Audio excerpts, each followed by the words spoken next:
સુરત કોસંબા પાસે national highway પર એક દુર્ઘટનામાં લશ્કરી બસ ખાડીમાં પડી ગઈ હતી। બસમાં ભરેલા મુસાફરો ઊંઘમાં જ દબાઈ ગયા, પરંતુ રેસ્ક્યુ ટીમે તમામ મુસાફરોને સુરક્ષિત બહાર કાઢ્યા હતા।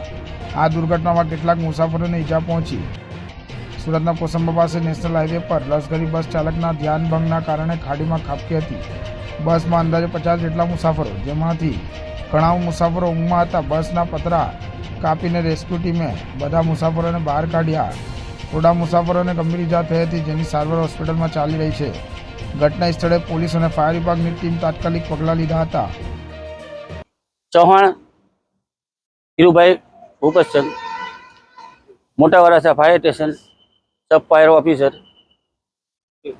તમે ક્યાંથી ક્યાં જઈ રહ્યા હતા? કઈ રીતે અકસ્માત નોંધાયો? તમે કઈ હાલ રજા પર પણ છો? હું હાલ રજા ઉપર હતો, ગામથી આવી રહ્યો હતો ત્યારે રસ્તામાં મેં જોયું કે આ લક્ઝરીને આવી ત્યારે એક્સિડન્ટ થયું અને રોડની સાઈડમાં ઉતરી ગઈ અને પબ્લિકની બૂમાબૂમ જોઈ એટલે મારી ફરજમાં આવતો હતો ફાયર ઓફિસર તરીકે, સબ ફાયર ઓફિસર તરીકે કે પબ્લિકને મદદ કરવી જોઈએ। એટલા માટે મેં ગાડી સાઈડમાં લગાવી અને પછી હું તેમની પબ્લિકની સાથે મદદમાં ગયો અને 30 થી 35 માણસો હતા અંદર।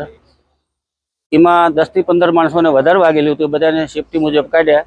પછી અમારી ફાયરની ગાડી આવી કામરેજ ફાયર ઓફિસની, એટલે એ લોકોને પછી જે 2 જણના વધારે પગ આગળ દબાયેલા હતા એ લોકોને સ્પીડર કટર અને રેમ જેકનો ઉપયોગ કરી અને સહી સલામત એમને બહાર કાઢ્યા।